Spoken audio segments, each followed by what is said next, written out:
शब्द के भेद। शब्द के भेद में से सबसे पहले हमने देखा था संज्ञा के बारे में। जो संज्ञा है उसके बारे में हमने जानकारी देखी।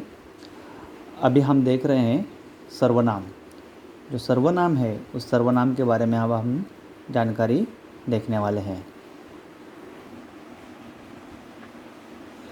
तो आज हम सर्वनाम के बारे में जानकारी देखेंगे। पहला वाक्य देखते हैं। सदानंद धनी आदमी है, वह कला का शौकीन है। और दूसरा वाक्य है, मेरा नाम रमेश है, मैं माँ का लाडला हूँ। व्याख्या देखते हैं क्या है। वाक्य में जिस शब्द का प्रयोग किसी संज्ञा के बदले होता है उसे सर्वनाम कहते हैं। जैसे कि पहला वाक्य अब हम देखते हैं कि सदानंद इस शब्द के बदले कौन सा शब्द का उपयोग किया गया है, तो वह कला का शौकीन है। सदानंद धनी आदमी है, वह कला का शौकीन है, मतलब वह शब्द सदानंद के बारे में जानकारी देता है, तो वह क्या हो गया, सर्वनाम। मेरा नाम रमेश है, मैं माँ का लाडला हूँ। तो मेरा नाम रमेश, तो रमेश के बारे में कौन जानकारी देता है, मैं शब्द। मैं शब्द क्या हो गया, सर्वनाम हो गया। मतलब यही हो गया कि वाक्य में संज्ञा के बदले शब्द जिस शब्द का उपयोग होता है, संज्ञा के बदले जिस शब्द का उपयोग होता है उसे क्या कहते हैं, सर्वनाम कहते हैं। तो यहाँ पर वह और मैं, यह क्या हो गए, सर्वनाम हो गए। तो अगर देखा गया तो हमें सबसे ज़्यादा महत्वपूर्ण यह है कि कौन कौन से सर्वनाम का उपयोग करते हैं।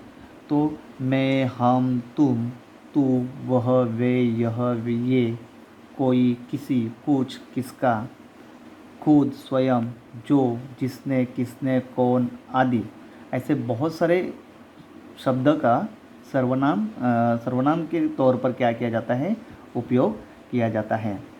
कुल मिलाकर अगर देखा गया तो सर्वनाम के भेद, सर्वनाम के 6 प्रकार हैं।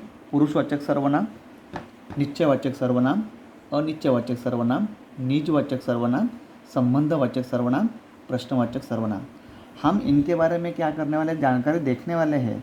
पर मुख्य हमें प्रश्न पूछा जाएगा शब्द के भेद कौन से हैं, तो आपको इनमें से कोई भी आ गए, ये अलग अलग प्रकार में से आते हैं इनमें से, पर हमें उत्तर क्या लिखना है, सर्वनाम ही उत्तर क्या करना है, लिखना है। हम इसलिए यह देख रहे हैं ताकि हमें कौन सा शब्द का उपयोग सर्वनाम के तौर पर किया जाता है यह जानने के लिए वो मालूम होना चाहिए। इसलिए यह हम सभी उपप्रकार थोड़े संक्षिप्त रूप में हम देखेंगे। पहला देखते हैं पुरुषवाचक सर्वनाम। पुरुषवाचक सर्वनाम में 3 प्रकार पड़ते हैं। प्रकार जानने के लिए हम मालूम होना चाहिए, इसलिए हम देख रहे हैं। इसके लिए इसकी जानकारी पाने की भी इतनी आवश्यकता नहीं है, पर मालूम होना चाहिए, इसलिए हम ये प्रकार भी हम देख रहे हैं। उसमें पहला आ जाता है प्रथम पुरुषवाचक सर्वनाम। देखो, मैं सभी की सहायता करता हूँ। यह एक वचन, मतलब जो आदमी है वह क्या कर रहा है, अपने बारे में ही, जो वक्ता है वो बोल रहा है। हम क्रिकेट खेल रहे हैं। यहाँ पर बहुवचन, जो सब कोई एक है पर वह सभी के बारे में क्या कर रहा है, जानकारी दे रहा है। देखो यहाँ पर इसकी व्याख्या महत्वपूर्ण है। वक्ता बोलने वाला व्यक्ति, यहाँ पर बोलने वाला व्यक्ति यानी वक्ता। यहाँ पर मैं, हम, जो बोलने वाला व्यक्ति अपने नाम के बदले मैं सभी की सहायता करता हूँ, हम क्रिकेट खेलते हैं, अपने नाम के बदले जिस सर्वनाम का प्रयोग करते हैं वह प्रथम पुरुषवाचक सर्वनाम होता है। समझ में आया कि जो व्यक्ति अपने नाम के बदले एक वचन में या बहुवचन में अपने नाम के बदले जिस शब्द का उपयोग करते हैं वह क्या होता है, प्रथम पुरुषवाचक सर्वनाम। इतना ध्यान में रखो। तो इसमें से कौन कौन से शब्द का प्रयोग किया जाता है सर्वनाम के तौर पर, तो मुझे, हमें, मेरा, हमारा, यह सभी क्या है, प्रथम पुरुषवाचक सर्वनाम कहलाए जाते हैं। मतलब यह शब्द आ गए तो आपको प्रथम पुरुषवाचक सर्वनाम लिखने की भी ज़रूरत नहीं है, पुरुषवाचक सर्वनाम भी लिखने की ज़रूरत नहीं है। आपको सिर्फ क्या लिखना है, तो सर्वनाम लिखना है। पर क्या है वह मालूम होना चाहिए, इसलिए हम यह सभी प्रकार देख रहे हैं। उसके बाद यहाँ पर क्या करता है, वक्ता अपने बारे में बोलता है। दूसरा मध्यम पुरुषवाचक सर्वनाम, तू कहाँ जा रहा है, तुम हमेशा यही गलती करते हो, आप यहाँ बैठिए।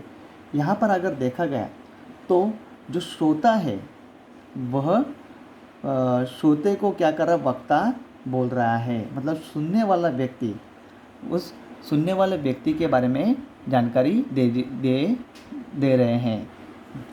क्या होता है यहाँ वहाँ पर जो वाक्य देखे हमने, श्रोता सुनने वाला व्यक्ति के नाम के बदले तू कहाँ जा रहा है, यहाँ पर जो सुनने वाला व्यक्ति के नाम के बारे में उसका नाम न लिया जाता है, उसके नाम न लेकर जिस शब्द का उपयोग करते हैं बोलने वाला व्यक्ति, जिस सर्वनाम का प्रयोग करता है उसे मध्यम पुरुषवाचक सर्वनाम कहते हैं। मतलब जिसे बोला जा रहा है यानी सुनने वाले व्यक्ति के बारे में नाम न लेकर जिस शब्द का उपयोग करते हैं उसे मध्यम पुरुषवाचक सर्वनाम कहते हैं। तो कौन से आते हैं मध्यम पुरुषवाचक सर्वनाम में? तुझे, तुम्हें, तेरा, तुम्हारा, आपका, इन सभी का क्या कहता है, आदि सभी का उपयोग किसमें किया जाता है? मध्यम पुरुषवाचक सर्वनाम में होता है। यहाँ पर फिर बाद में तीसरा हम देखते हैं, यह सभी पुरुषवाचक सर्वनाम के ही प्रकार है। अन्य पुरुषवाचक सर्वनाम, वह अच्छा लड़का है, वह अच्छा लड़का है, वह, उसे किसी की फिक्र नहीं है, उसे, वे तो अभी खेल रहे थे, वे अभी खेल रहे थे। यहाँ पर जो बोलने वाला व्यक्ति है वह किसी दूसरे व्यक्ति या वस्तु के बारे में क्या किया जाता, मतलब अन्य व्यक्ति या वस्तु के बारे में क्या किया जाता है, उसका नाम न लेकर उसके बारे में क्या किया जाता है, बोला जाता है, उसे जिस शब्द का उपयोग होता है उसे सर्वनाम कहते हैं। देखते हैं व्याख्या क्या। जिस व्यक्ति या वस्तु के बारे में बात की जा रही है उसके नाम के बदले आने वाले सर्वनाम को अन्य पुरुषवाचक सर्वनाम कहते हैं। कि जहाँ पर उसका नाम न लेकर जिस शब्द का उपयोग होता है वह उस सर्वनाम को अन्य पुरुषवाचक सर्वनाम कहते हैं। उसमें उसे, इसे, इसका, उसका, इसका, उन्हें, उनका आदि अन्य पुरुषवाचक सर्वनाम में आते हैं। कभी कभी अन्य पुरुषवाचक सर्वनाम को उपयोग हमें कंफ्यूज करने वाले होते हैं, वह किसी दूसरे इसमें भी होता नज़र आ जाएगा। तो हमने पुरुषवाचक सर्वनाम के अन्य 3 प्रकार के बारे में देखा। अब हम देख रहे हैं दूसरा प्रकार है वो निश्चयवाचक सर्वनाम। उसके उदाहरण देखते हैं पहले। यह हमारा मित्र है, वह मेरा मित्र है। पहला वाक्य, यह हमारा घर है। दूसरा, वह मेरा मित्र है, ये किताब मेरी है। यहाँ पर देखो, जैसे कि वह, और पहला हमने यहाँ पर देखा था अन्य पुरुषवाचक में, वह अच्छा लड़का है, वह मेरा मित्र है।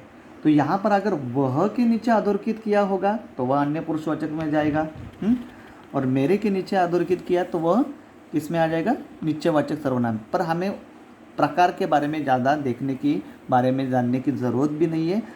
आपने सिर्फ सर्वनाम लिखना है। आपको क्या करना है, यह शब्द अगर नीचे अधोरेखित किया गया उसे हमें प्रकार के बारे में कुछ भी लिखने की ज़रूरत नहीं है, हमें सिर्फ सर्वनाम लिखना है। यह हमारा, मतलब हमारा घर है, वह मेरा मित्र, ये किताब मेरी है।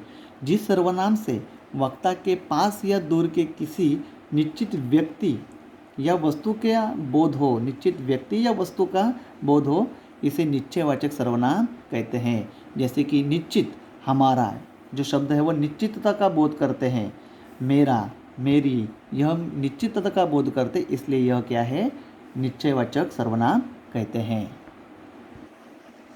उसके बाद हम देखते हैं तीसरा, अनिश्चयवाचक सर्वनाम। हमें नाम से पता चलता है। पहले हमने देखा निश्चयवाचक सर्वनाम, यह अनिश्चयवाचक सर्वनाम जिसमें निश्चितता का बोध नहीं होता। कोई तुम्हें बुला रहा है, कोई तुम्हें बुला रहा है। किसी ने मेरी साइकिल चुरा ली, आपको देने के लिए मेरे पास कुछ नहीं है। इसमें जिस सर्वनाम से किसी निश्चित व्यक्ति या वस्तु का बोध न हो उसे अनिश्चयवाचक सर्वनाम कहते हैं। तो कौन से शब्द हैं? तो पहले वाक्य में कोई, दूसरे वाक्य में किसी, और आपको देने के लिए मेरे पास कुछ नहीं है, तो क्या आ जाएगा? कुछ। यह क्या है, अनिश्चितता का बोध करते हैं, निश्चित वस्तु का बोध नहीं करते, तो अनिश्चित व्यक्ति या वस्तु का बोध करते हैं, तो वह क्या हो गए, अनिश्चयवाचक सर्वनाम होते हैं। उसके बाद हम चौथा देखते हैं, निजवाचक सर्वनाम। मैं खुद उनसे मिलूँगा, वह स्वयं यहाँ आएगा, इस काम को तुम अपने आप कर सकते हो।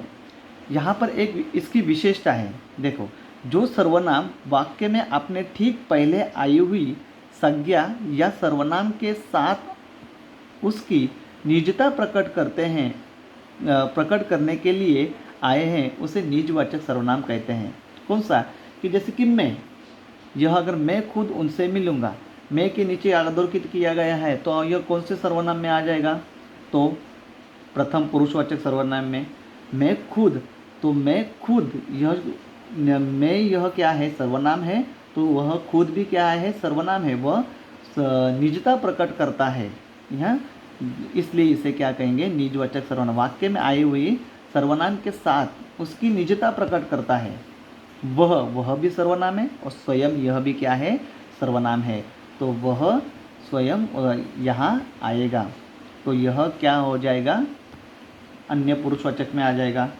इस काम को तुम अपने आप कर सकते हो, तुम यह क्या है, सर्वनाम है, उसकी निजता प्रकट करते हैं, दोनों एक साथ आते हैं, दो सर्वनाम एक के साथ आते हैं, वह क्या हो जाते हैं, निजता, नज़दीक आते हैं, निजता यानी नज़दीक, नज़दीक आते हैं, इसलिए इसे निजवाचक सर्वनाम कहते हैं।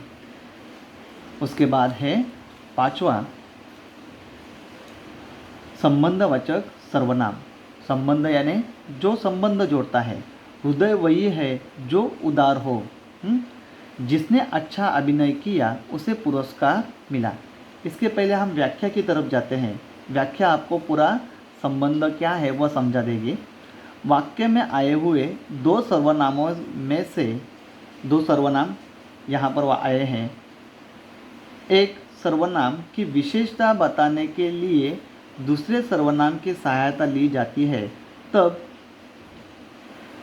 विशेषता बताने में सहायता करने वाले सर्वनाम को संबंधवाचक सर्वनाम कहते हैं।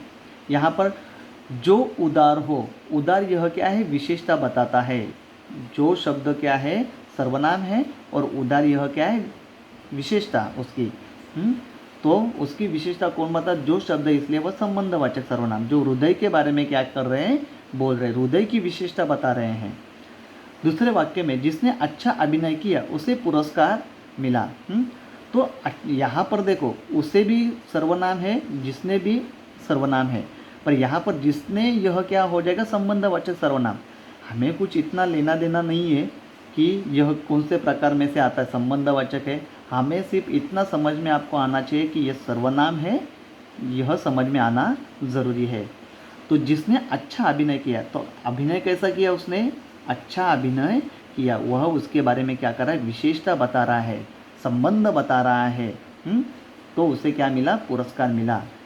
तो यह क्या होगा, संबंधवाचक, जो क्या करता है, वाक्य में आए हुए दूसरी संज्ञा या सर्वनाम के बारे में विशेष जानकारी देता है, उसकी सहायता करता है दूसरे सर्वनाम की, तो उसे कौन सा, संबंधवाचक सर्वनाम कहते हैं।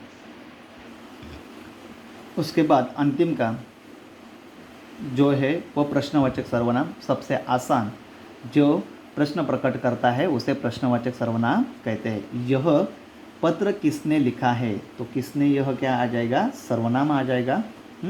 आपको अधोरेखित किया होगा, जो वाक्य दिए जाएंगे वह अधोरेखित किया होगा, और आपको पता करना है यह संज्ञा है, सर्वनाम है, विशेषण है या क्रिया है, वह सिर्फ आपको जानना है।